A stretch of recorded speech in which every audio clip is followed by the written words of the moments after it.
Business as Unusual is a thought-provoking podcast that explores the innovative strategies, disruptive ideas, and unconventional practices driving successful leaders and companies in the ever-evolving world of modern business.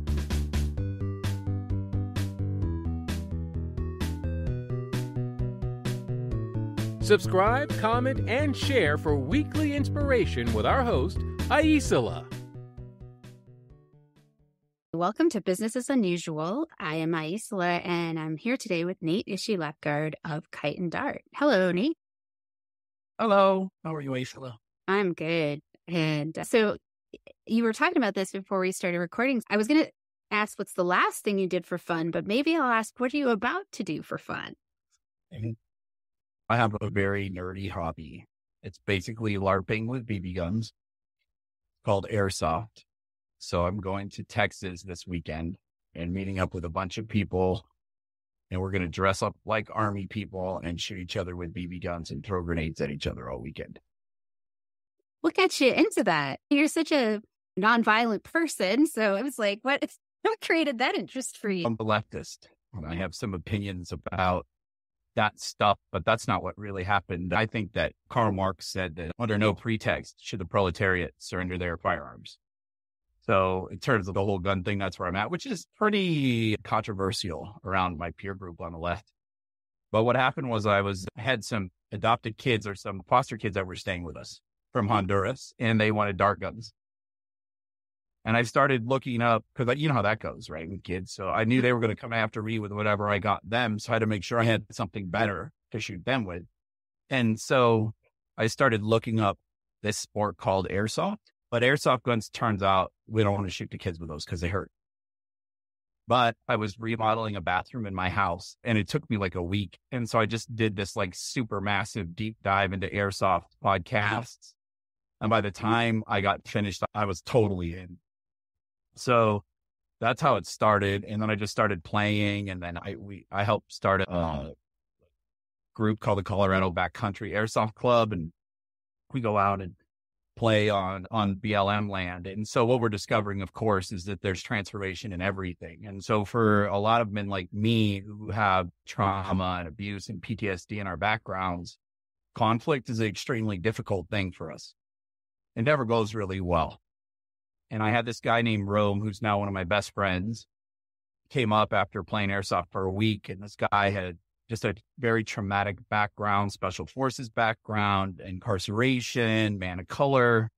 And we played this first time, and it was this really epic story. But at the end, we hugged each other.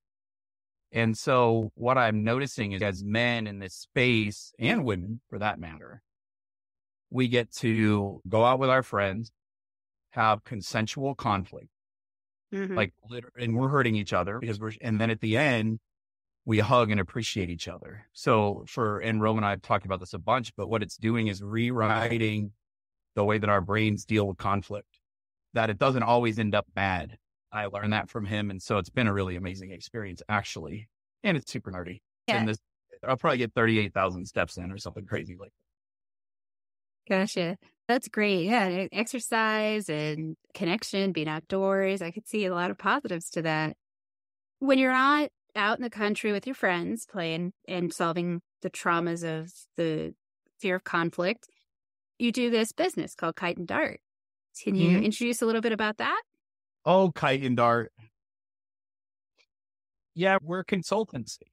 Mm-hmm. We're in and around business development. And so we define business development as everything that's like in and around how strangers turn into clients. Our goal is to provide access to people that are values driven to the parts of the business that have been the most colonized, which we tend to think is growth, sales, and marketing. So we focus on helping impact driven entrepreneurs grow, sell in a way that feels authentic to them, and market in a way that makes a difference. And we do that by helping folks figure out what we call unique maximum contribution, which is the unique way that each and every one of us can make a difference for the world. So what would you say set the stage for you to create this? Starting a business is a lot of work and it takes a lot of time and energy. So what about this offering was worth all of that? It's a great question. So we started the business because my wife, who's a very successful entrepreneur and a serial entrepreneur and very good at what she does, she had some coaches and they were selling IP. And so we bought some intellectual property for a coaching business. And my wife said, we're going to be business coaches. And I had just quit and ended a career in a 7-year career in the cannabis industry. And I was ready for something new. What happened is, I think when any of us start a business optimally, or really just in general, we're going to bring what we know to whatever iteration of business we're doing. And I had a big background in personal transformation. So right out of the gates, we started looking at this relationship between like transformation, contribution, and small business. And so that's what got me started. What keeps me in the game is watching folks get a breakthrough, getting access to successful businesses by understanding how our conditioning and our pre-existing ideas about business impact us mostly in a negative way as entrepreneurs. That's what keeps me alive today. That's what keeps me coming back to work, is people they have breakthroughs and they get into action. And I like what they do with the place. I like it when impact people increase in power and in opportunity, and they create opportunities for other people and make a difference. I've seen that actually. What do you call it? Full disclosure. I've had the opportunity to work with Nate, and I've been part of why he's on this is I was like, hey, I love what you're doing. Please, let's talk about it with more people on the podcast. I really can affirm that my experience of you and your model is very effective, which I obviously have appreciated for myself. You're a very humble person, but we would be remiss not to mention that you've been coaching my face off too. So there you go. If you want to lose your face, give me a call, I guess. It's a good thing. Pay somebody or hire someone to coach you. They should coach your face off. There you go. Friends. And you have recontextualized my business for me. And I really appreciate that. Thank you. I appreciate that. What does the title of this podcast mean to you? When I say, I think you do business as unusual, how would you describe that to someone? It's everywhere, right, in our business. But for us, doing business as unusual is really getting responsible for being intentional about how we make choices in business.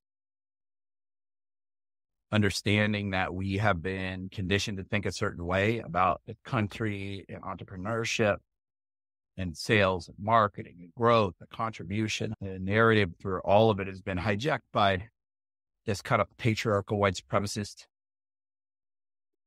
colonizer mentality. So for us, and we know that we can't completely get rid of that in business. It's part of it. And for us, I think when we're doing business unusually, we're being really intentional about how we're operating in the market. And certainly I'm putting impact first over profit.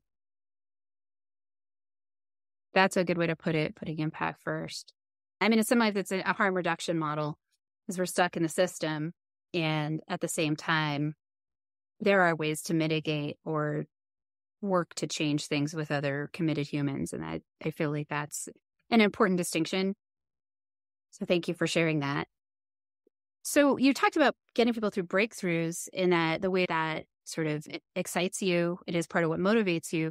Do you have a non-intrusive way of sharing a specific example that illustrates that?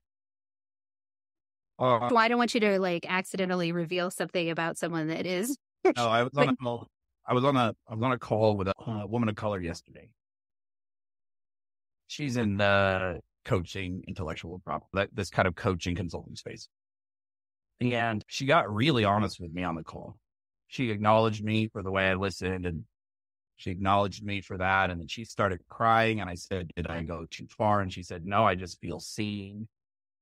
And when I hear that, I think it's a double-edged sword. But that a white man would listen and recreate a woman of color is such a rarity that it moves people. And it should in no way, shape, or form be a rarity. But I got the acknowledgement. And then the rest of the conversation was about us working through. She's a obviously knows a lot more than I do about internalized white supremacy and how it impacts behavior of human beings of being of color. And our conversation turned into this like mutual kind of discovery for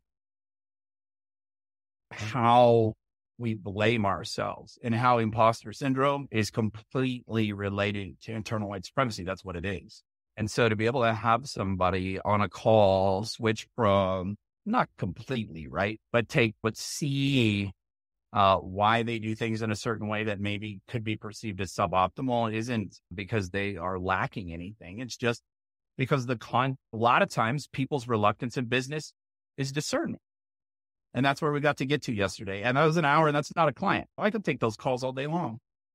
We blame ourselves because we have it like a business should be run a certain way. And it's hard to take a step back and think about who taught us that. Who are our teachers? Who wrote the quote unquote books of, or who's controlling the narrative for business in this country? And it's the air we breathe. Liken it to pollution. You have to breathe the air, and there's a certain amount of pollution you're dealing with. And depending on many factors, that could be a lot. And also there's ways to mitigate it.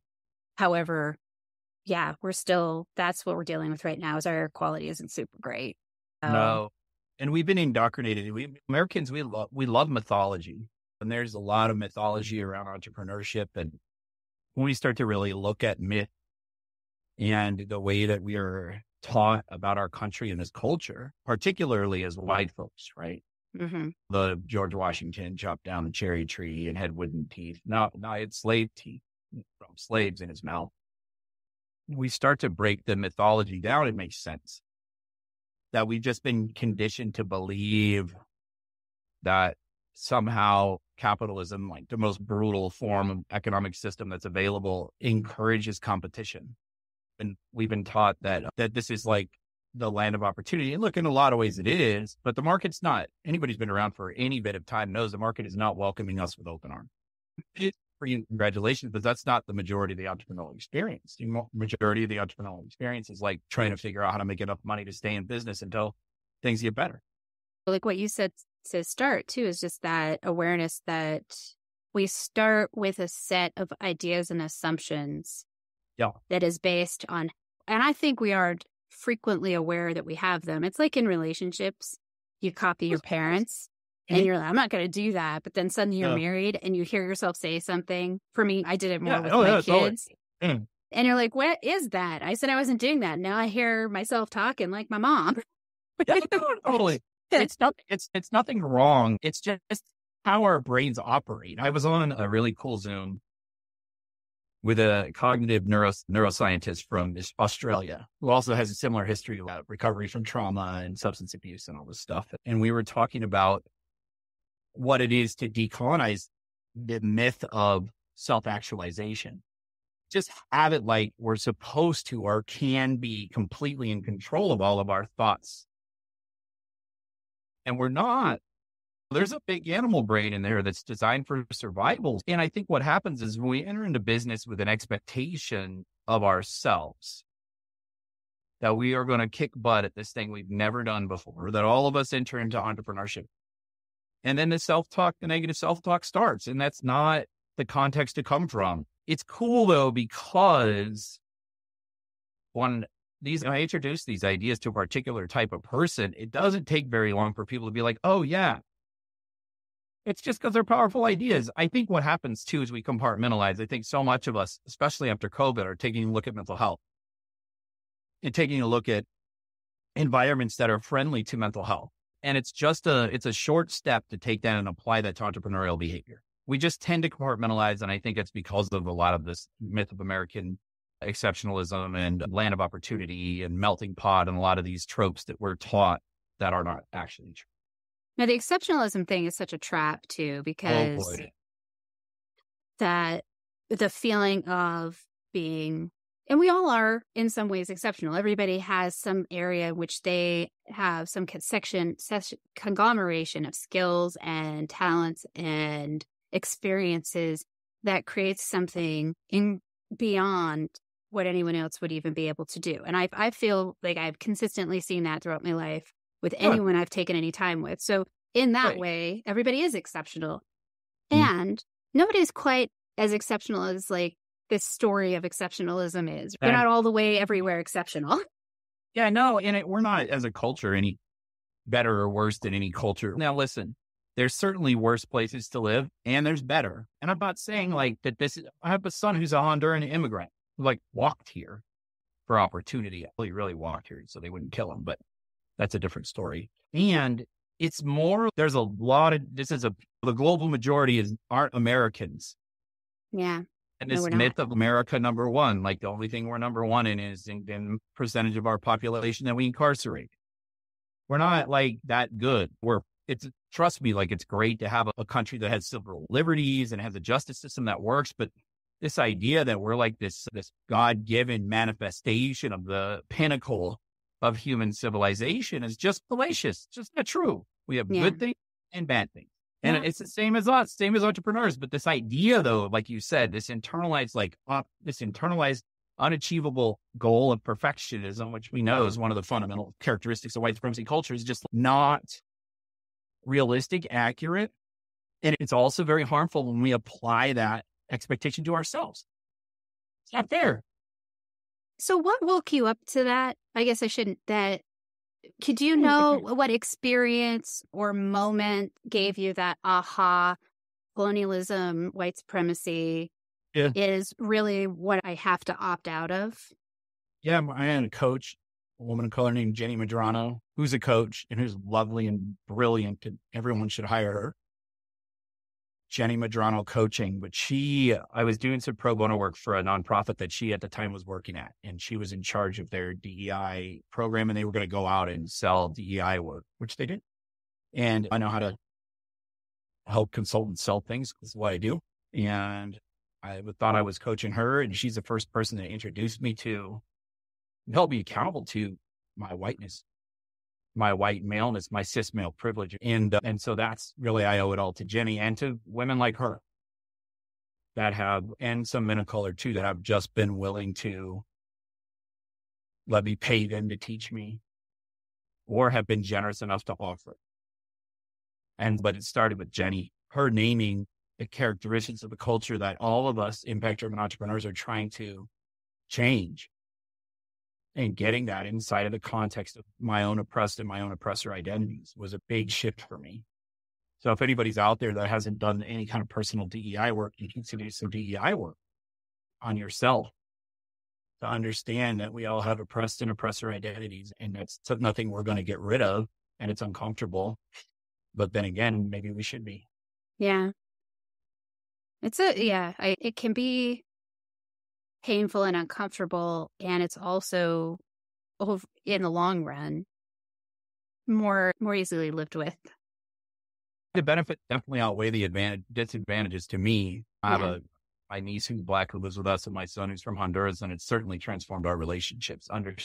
Being able to distinguish whiteness at some degree, not the way they see it, but at least to be able to have access to the conversation.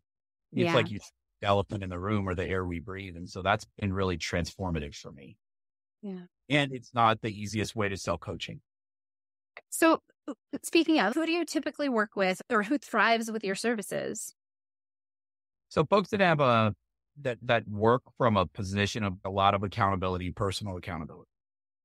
People who are entrepreneurs, who are impact driven and are willing to look at themselves as well as the business in seeking a way to be a bigger impact to the world. It doesn't matter the discipline. Most of our clients will be in the professional services, marketing, sales, business to business type of stuff. And we worked with everyone from product manufacturers to energy healers to software developers. What puts our client base together is their values and how far they're willing to go to make a difference.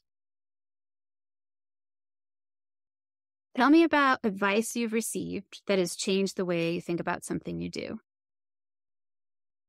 So I got two. One of them was Jenny. She said, look, as a white man, you're used to everyone listening to you. But when you start talking about anti-racism, white people are not going to listen. And folks of color aren't going to listen to you either because they've heard it before. And it's going to take a long time to build those relationships. So get ready. That was really good. And then my friend Ian Ovens, who's brilliant, absolute, probably the smartest guy I know. Just ask him, he'll tell you. No, I'm kidding. Absolute genius, hands down genius. He said, we were talking about marketing one time, and he's like, hey, you can't just say whatever you want to say to whoever you want to say it to and have it work. And he's the one who really got me to start thinking about how marketing and business development side of these contexts of empathy and consent. So definitely Ian and Jenny.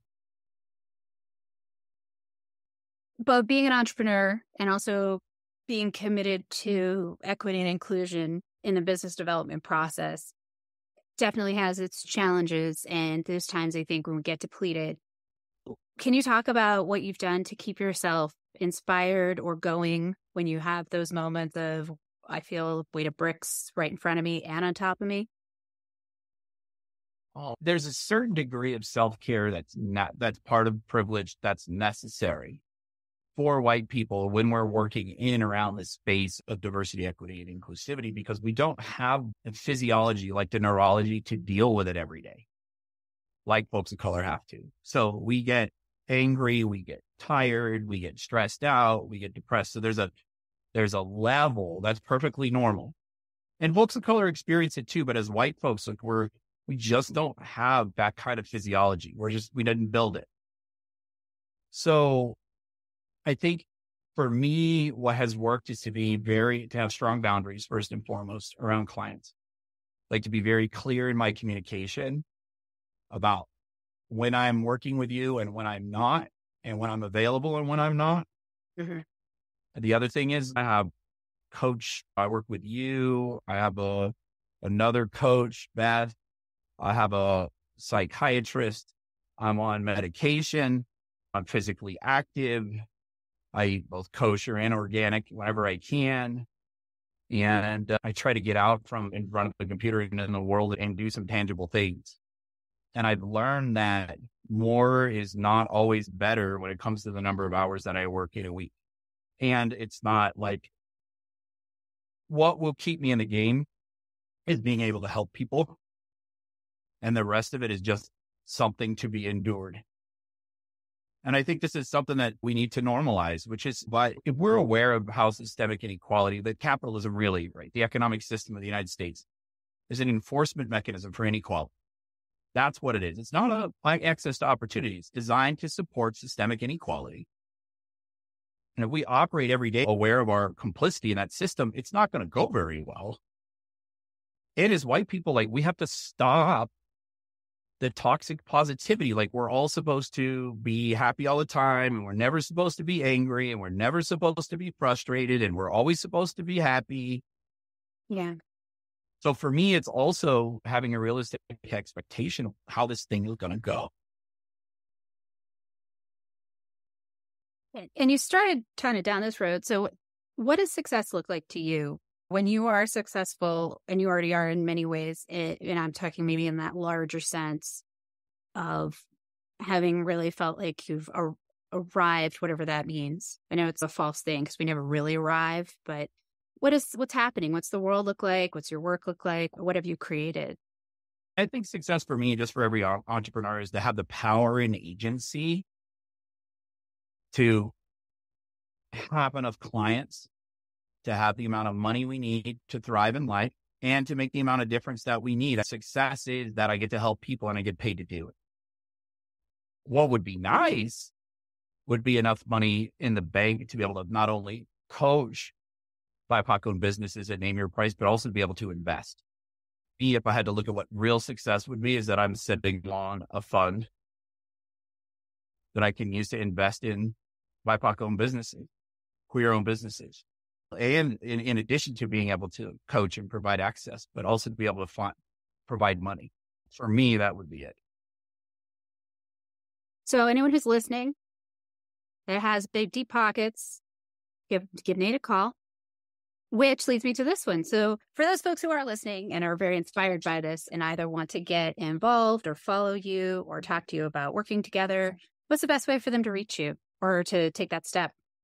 So the website, www.kitedart.com, kite like you fly, dart like you throw, is a great place. Folks can send me an email, nate@kitedart.com. We have weekly community consulting sessions that are open to the public where anyone can come in and ask questions or be a fly on the wall and get a taste of how our coaching works without sitting in the hot seat. But yeah, the website or email, great. Carrier pigeon, Morse code, I don't know, whatever, telegraph. I really hope somebody sends you a carrier pigeon because I want to hear that story. And do you have anything else that you want to add before we wrap? Yeah, probably the majority of people that hear this interview, I'll never talk to you again. So I think what I want to offer is that you're perfect, whole, and complete the way that you are, and you have everything that you need to succeed in entrepreneurship. You don't need to copy someone else who isn't you, and you don't need the world's most spectacular CRM, and you certainly don't need a $12 million website. What you need is a business that allows you to do what you're best at and help people in a way that works for you. That's it. Make the business work for you. We're not employees anymore. We're entrepreneurs. That's what I say. Thank you. That's a great way to end. Thanks, everybody, for listening.